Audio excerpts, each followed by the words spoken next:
We just witnessed Spurs taking the lead 1-0, going 2-1 behind, getting themselves back into the game with 6 minutes to go of injury time with a goal from Danjuma, and they bottle it with the final kick of the game. Newcastle drop points. They have the chance to go level on points with them, go ahead of Manchester United, more than keep their top four hopes alive, but put themselves into an advantaged position. Brighton have won just behind them today. You've got Villa closing in, and it's another terrible, terrible performance from this Tottenham team. I don't think even the most diehard Spurs fan could do anything other than just to call that an absolute calamity, because that is what we saw and that is what we witnessed.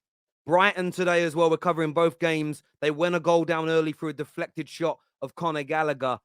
But then, and I think it's pronounced Cisco and Danny Welbeck with a brace, but they dominated Chelsea at the Bridge. They absolutely battered them from pillar to post. They destroyed them. They annihilated them. They pushed it to a point where Frank Lampard should be sacked tonight. Lampard should be out of a job tonight. I don't care that he's interim.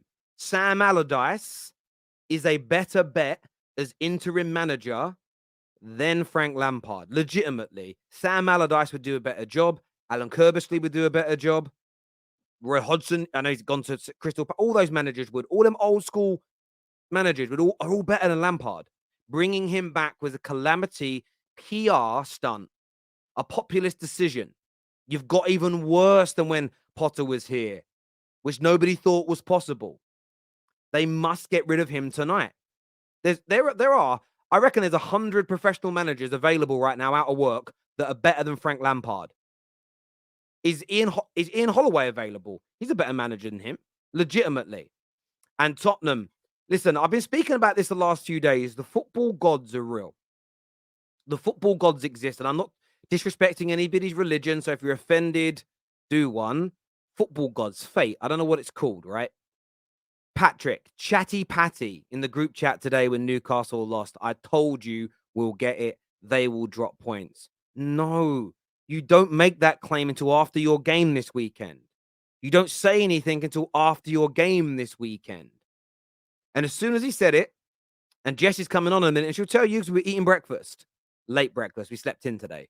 I turned around and said, he's going to get in trouble here. The football gods are listening. I don't know who taught man about football, but you never count your chickens before they hatch, and you don't banter a rival until after your game that weekend, after your game that week, whenever it may be. Then you do a little bit of banter, and then you keep quiet until your next game. The football gods listen. And when you get too cocksure of yourself, too carried away, start doing little side smirks or whatever it may be, the football gods come back to haunt you. Every single... Look what happened to Neeks the other night in the Sevilla game. The football gods came back to haunt him. Look what happened to me when I said we'd go to Liverpool and beat them. The football gods came to haunt me. And Spurs fans, no wonder they bottle it so much, because if you compare their success versus the rest of the top six, they've got bigger mouths pound for pound. The football gods must be thinking, have you not learned your lesson yet? Be humble for a month and maybe you'll win some more games. Legit. And I'm actually there's something in this. And I'm not overly a superstitious person. But what I saw today from Tottenham was nothing short of cowardice. Cowardice on every single degree. Cowardice. It's Bournemouth. They're in a relegation fight. You're in the top four fight. You're a better team than them. Pound for pound, better player in pretty much every single position.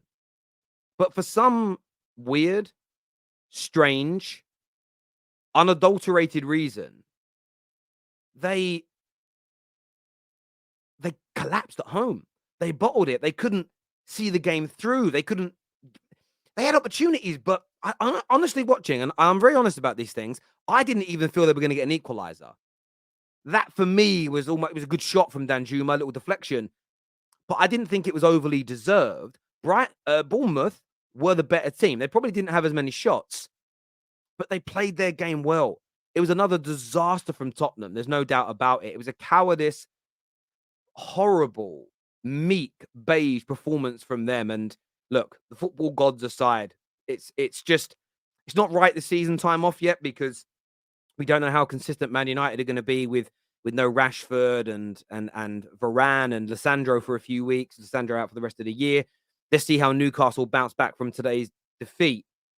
But would I be surprised if by the end of this season, Aston Villa and or Brighton caught them up and overtook them? No, I wouldn't. If you just look at the league table now, I'm going to scroll down a little bit. Brighton there on 49 and Aston Villa there on 50. They're 3 points ahead of Aston Villa. If Brighton win their 2 games in hand, which I hope they don't, by the way, because one of them's against Man. This is where it becomes really weird. Spurs are probably going to want that to be a draw. They're not going to want United to win. But if Brighton were to beat Man United at the Amex, which a lot of people are predicting they will, they'll go above Tottenham. Villa can catch them with another win and another dropping of points from Tottenham. And I think Tottenham's next 3 games are exceedingly difficult. Exceedingly difficult. I want to go and double check that because I don't want to say things that are not true. But their next 3 games are, and I quote, Newcastle away, Man United at home, Liverpool away. Listen, if they play like they did today, they're losing all 3 matches. They could lose all 3. Very, very conceivably. But by the way, get 6, 7 points out of that. Wow, what a position you're going to be in. What a position they're going to be in. But legitimately, their season could be over in the next 3 games. Newcastle would get that. It's a 6-pointer, essentially. Listen, it's crazy. I want to know what you all are thinking. We're going to bring out Matt. We're going to bring out Man Like Sad. We're going to bring out Jessica Black in a few moments' time. Bear with me a little bit today. I don't know why. I haven't had one of these for a while. I am in the middle of a bit of a panic attack. But I'm going to work through it because I don't believe in taking time off work. And it should see me through. So if you see me suddenly like breathing funny, I'm all right. I just got breathing exercises. I don't know why it came on, to be fair. I've had a bit of a cold and a bit of a temperature, but I'll be all right. If I do drop down dead of a heart attack, remember to hit the like button before you leave, please. That'd be nice. Thank you. Loads of super chats here. First one says, say it with me, Terry. Tottenham get battered everywhere they go, everywhere they go. If you don't go, they take their batterings as well, is what Akil says here. At this point, I can't help but feel like FIFA 23 bot managers could have done a better job than Lampard. Obi, the guy's a joke. The guy is a bona fiable joke. We should have held at least 5. Laughable is what Dyke says here. He's a Chelsea fan. Yes, you're right, mate. Thank you, Blessing, but there's nothing to say on there, but thank you. Deborah Debbie, sorry, says, it's happened again, and screw you, Chelsea. Brighton and Villa are the real winners. AMT here says, spot on. Chelsea need a manager like Roy Hodgson. Level. Listen, Roy Hodgson, Alan Pardew, Alan Kirbishley, Big Sam. They're all better managers than Frank Lampard, and they're better than anybody that's managing at Tottenham right now. I'm not saying long term. They are better managers than that. Your boards have let you all down massively. And if any of you are thinking of giving them money in the summer for new shirts, no. Fans have got to start to, for me, I really do feel like fans have got to start to weaponize themselves against their club. If you don't treat us how we want to be treated, we're pulling our money away. Guarantee you they do the right thing more often. Hit them where it hurts in their back pocket. Chelsea lost, Tottenham lost, City next, praying to the football gods. Don't say it. See, it's another little lesson. Don't say it. Ignore it. It may happen. Predict. That's not how they work. They don't really answer your prayers. They're kind of like a judge thing. That's how I think they work. I'm only guessing here. I've never spoke to the football gods. I'm not that privileged. Mudryk was good. We ain't getting the points for 40.